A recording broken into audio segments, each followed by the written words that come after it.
Now we will study the image form by spherical mirror. तो image formation किस तरह से स्पेरिकल मिरर फॉर्म करते हैं, तो उसके लिए हम इसको स्टडी करने के लिए हम इसमें रे डायग्राम से इसको बेटर स्टडी करते हैं। तो let us now study about the image form by spherical mirror for different position of the object.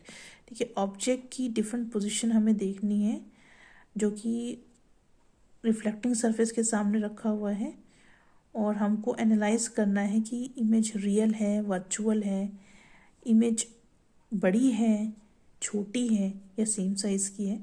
तो ये सारी चीज़ें स्टडी करने के लिए हम यूजुअली क्या करते हैं कि हम रे डायग्राम से इसको पढ़ते हैं। रे डायग्राम से अगर हम स्टडी करेंगे तो हमको ईजिली समझ में आएगा।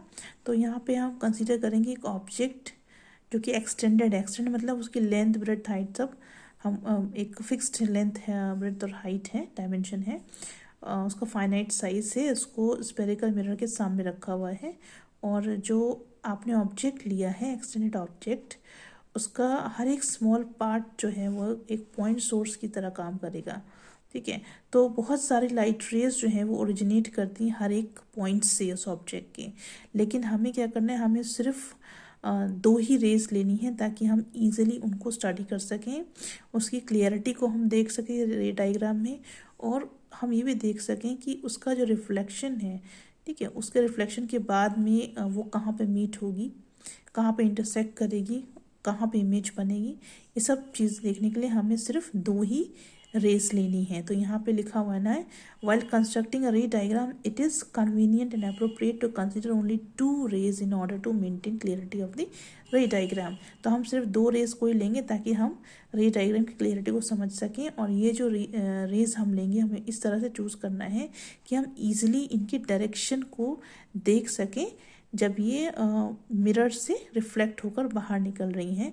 तो इनका क्या डायरेक्शन है, दो या दो से ज़्यादा रिफ्लेक्टेड रेज अगर इंटरसेक्ट करती हैं तो उनका जो इंटरसेक्शन होता है वो पोजीशन बताता है इमेज की। ठीक है, पॉइंट ऑब्जेक्ट की इमेज की क्या पोजीशन है वो हमको पता चलता है जब दो या दो से ज़्यादा रिफ्लेक्टेड रेज इंटरसेक्ट करती हैं।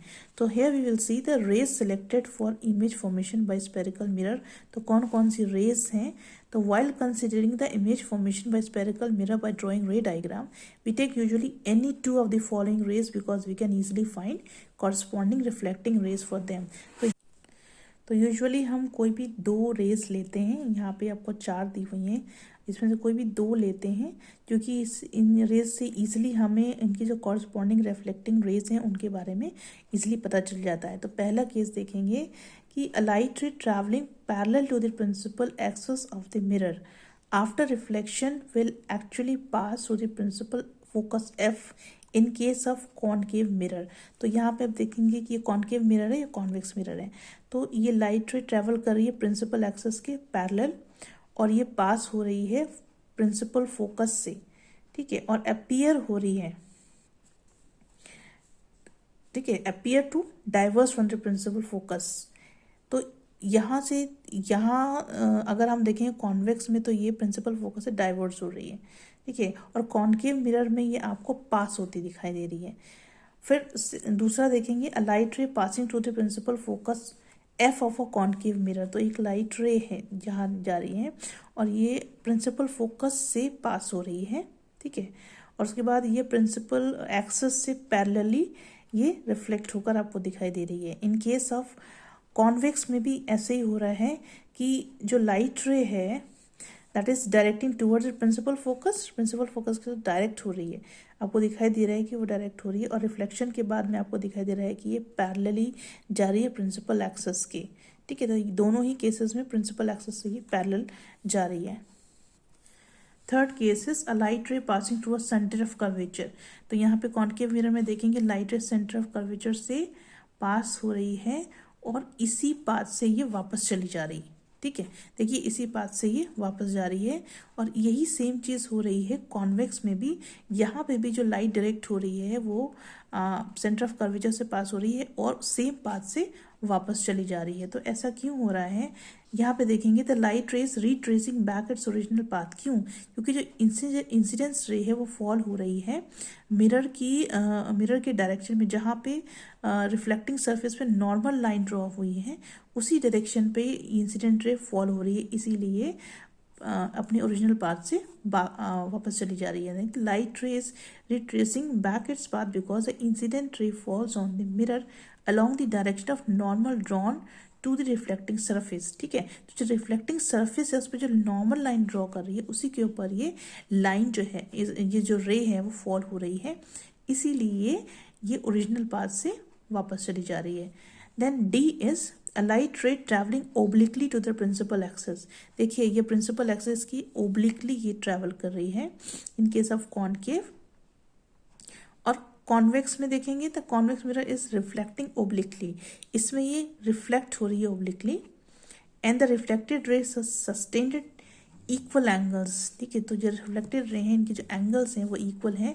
Angle of incidence is equal to angle of reflection with the principal axis of the mirror. तो दोनों ही केसेस में आप देखेंगे कि जो एंगल हैं दोनों के सेम आ रहे हैं। सो दिस इज इलस्ट्रेटेड, यहाँ पे आपको एग्जाम्पल दिया हुआ है ए और बी में। एक बार फिर से देख लेंगे, light ray travelling obliquely to the principal axis. देखिए दोनों में ही ओब्लिक मतलब तिरछा, प्रिंसिपल एक्सिस से ओब्लिकली ये वो हो रही है, ठीक है, फॉल हो रही है। And incident at the pole P, pole P पे इंसिडेंट हो रही है, ये पी पोल है, ठीक है, इस पे इंसिडेंट हो रही है कॉनकेव मिरर में। और कॉन्वेक्स मिरर में ये ओब्लिकली रिफ्लेक्ट हो रही है, ठीक है, ये ओब्लिकली रिफ्लेक्ट हो रही है, obliquely such that the incident ray and the reflected ray subtend equal angles। देखिए इक्वल एंगल ये फॉर्म कर रही हैं। Now here one thing is to be clearly understood that in all the above cases, ठीक है, जो हमने 4 cases देखे हैं, चारों केसेस में जो बेसिक लॉ ऑफ रिफ्लेक्शन है वो स्ट्रिक्टली फॉलोड हैं। और आप देखेंगे कि इंसिडेंट रे, नॉर्मल रे और रिफ्लेक्टेड रे सब सेम प्लेन पे अकर कर रही हैं। एंगल ऑफ इंसिडेंस और एंगल ऑफ रिफ्लेक्शन इक्वल आ रहे हैं, इनके एंगल सेम आ रहे हैं। तो यहाँ पे ये जो बेसिक लॉज हैं उसको स्ट्रिक्टली फॉलो कर रहे हैं। तो at the point of incidence the incident ray is reflected in such a way that the angle of reflection are exactly equals the angle of incident I. ये हम आपको बता चुके हैं, दोनों एंगल्स ही एकदम इक्वल आ रहे हैं अकॉर्डिंग टू द लॉ। सो ऊपर जो हमने दिया है on the basis of above mentioned 4 simple rules, in rules के बेसिस पे हम आगे पढ़ेंगे कि किस तरह से अलग अलग पोजीशंस ऑब्जेक्ट की लेकर कॉनकेव और कॉन्वेक्स मिरर इमेज फॉर्म करते हैं।